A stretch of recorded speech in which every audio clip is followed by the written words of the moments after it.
Hello, I'm Father Louis Skirty with Friends of the Word, and as we sometimes do, we're traveling. And my guest today here in St. Petersburg, Florida, is Father John Tonio, and Father John is pastor here at Holy Cross Church in St. Petersburg, where I assist when I visit Florida. Welcome, John. Thank you. And I know I'm welcoming Father John, but really it's his church. He's the pastor here. And what I want to do is talk a little bit about this particular parish recently celebrating 50th anniversary. And as you notice, both of us have marks of the ashes on our head. Today is Ash Wednesday. When we're shooting this, we just had a church full of people come in to receive the anointing and the imposition of ashes, as Father John mentioned during his homily. So we're going to chat about the church itself. John, how long have you been here? I've been here 4 years. I came in 2010, and I have a 6-year term, so I'm more than halfway through, but it doesn't mean that I have to retire after 6 years. So can you renew the term? Like Yes, for another after 6? you get to be 65 years old, you get a little bit more freedom. Oh, good. And you're far from there yet, right? How about a little background for our audience as to who you are? When you came here, you were a new pastor for them.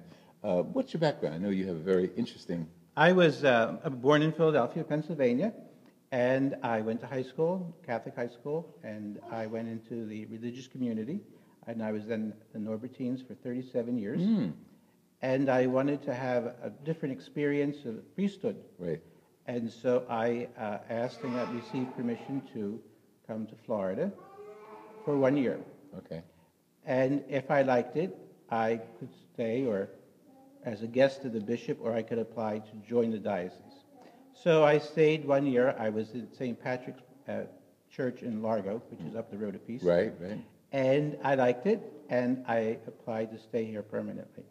As a Norbertine or a diocesan As a priest? diocesan priest. So I left the Norbertines and I incarnated into the Diocese of St. Petersburg. Great. And you were mainly in education as a Norbertine? Yes, I taught in high school for at least 11 years, and then I did religious formation for 4 years.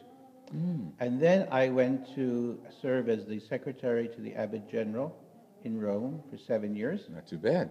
Yep. And then, that was a good assignment. Yeah. And then when I came back, I went and taught in high school for just about a year and a half.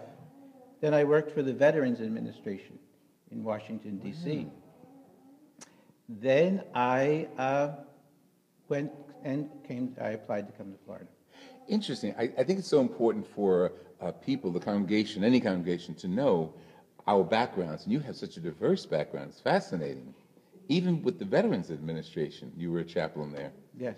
Was that here in Florida? No, I was in Washington, D.C., and it was right there on, I can't remember where it was. I lived on Grand Circle in a parish called St. Gabriel's. And then I was working in the Veterans Administration there in Washington. Yes, it was very good.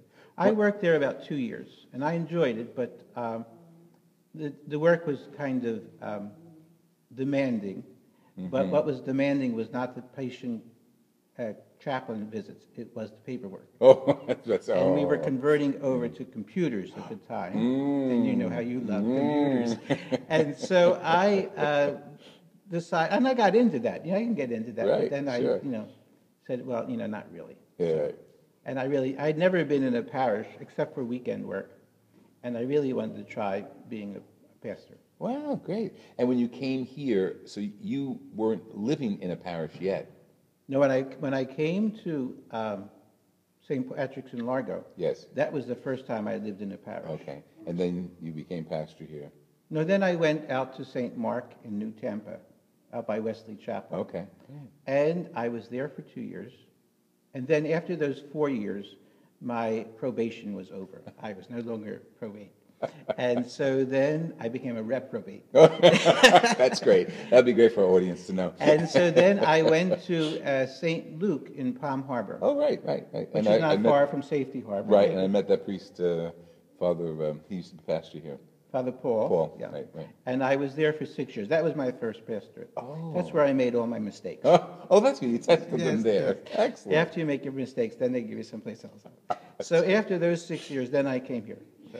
This is a very vibrant parish.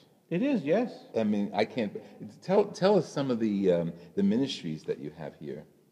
Well, we do a lot with visitation of nursing homes. We visit 4 nursing homes, and I visit the St. Pete General Hospital. And we also do communion and ministry to the people who are in their own private homes. Right? We have a large group of Eucharistic ministers who go out every day to bring communion to the sick, basically. And we do that. We also have a women's club, and they, of course, do women's club things like a rummage sale, and twice a year. But they also are involved with visiting Jacaranda Nursing Home, and they do a Christmas party for them. Excellent. And all year long, they collect wool or find people who will make lap blankets.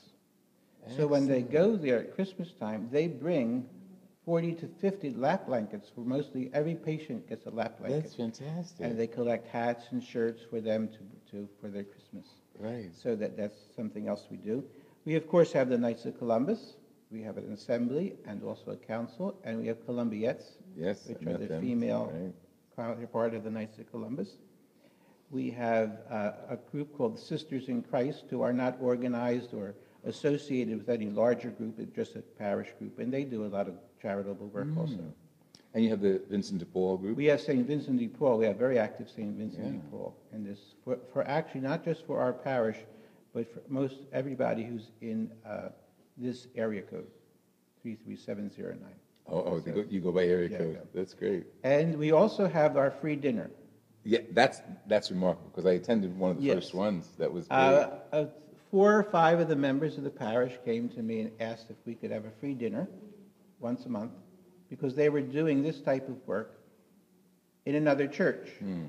And they wanted to know why they couldn't do it in their own church. I said, well, I don't mind. As long as it's free, it's got to be free for me too. You know what I mean? So then they go out and they get the food. They either buy the food from the little bit of donations that we get from the month before, or they beg for the food, and they cook it themselves. And then once the 4th Saturday of the month, the dinner is open to anybody in the neighborhood, our own parishioners, and anybody else who, And I came too. And you came too, yeah. And we've been doing that now for about 6 months. That's great. And it really is. And how many people attend? Oh, I think the most we had, the highest number we had 140. That's great. The lowest number was like maybe the first week, the first month. We had maybe 70, 80. And they come in the rain. You know how it rains in Florida. Oh. We had a terrible rainstorm, and people walked. They actually walked. And one man, his daughter has palsy, and he pushed her wheelchair from the other side of 71st Street all the way here. Huh? Well, it was an interesting experience because everyone was equal. There was no noticeable socioeconomic difference. And the servers, the members of the parish, treated everyone with the same kind of dignity, and the food was good. I enjoyed it, and I had seconds, by the way. And it was That's just the dish I charged you for. They'll come That out one my wasn't stipend. free. Yeah. But it was such a great experience, and it's low key, nonchalant, and everyone has a good time. The only thing that's organized is that at the beginning we say the prayer and we sing the hymn of Oscar Romero. And other than that, it's just everybody sits around, and dinner starts at 5, and people are here till 7:30, sometimes 8 o'clock. How did Oscar Romero become a patron or affiliated with the man who runs it, Mike Herrera, he is really into the church's social justice ministry. Great. And Oscar Romero was a great influence on his life. Excellent. And he asked me at the beginning, can we say this prayer that Oscar Romero wrote and sing a hymn? And so I said, sure. Yeah. So that's how we got associated with it. And recently, Pope Francis spent some time giving notoriety to Oscar Romero and possibly indicating his death was martyrdom for the cause of the poor, which it was unbelievable. He was such an outstanding figure for peace. And this meal is, again, a symbol of that. People coming together, being respectful of every person that walks in the door, That's great. And you also have a beautiful music ministry. Before we close, I want you to comment on that, and I'll have Bunny on another episode. But our music ministry. Oh well, when I came here, I wanted to improve the music ministry that we had, so I didn't know anybody in this area. So one of my musicians from my old parish, I said to him, "Do you know anybody that's looking for a job?" So he said, "Oh yeah, I know this woman. She just moved in from,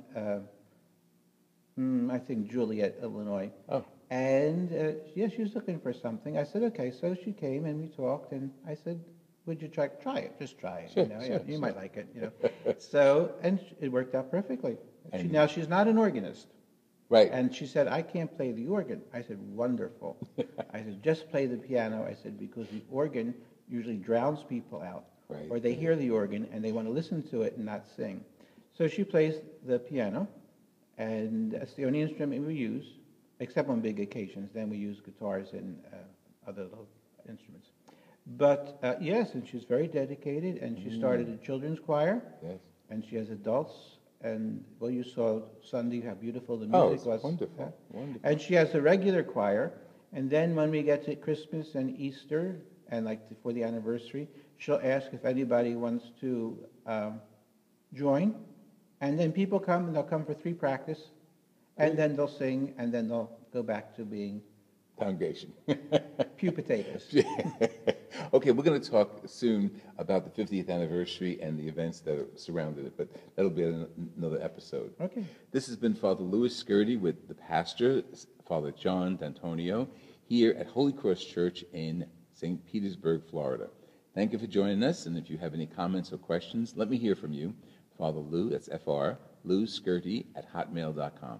God bless you, and keep the word alive and well.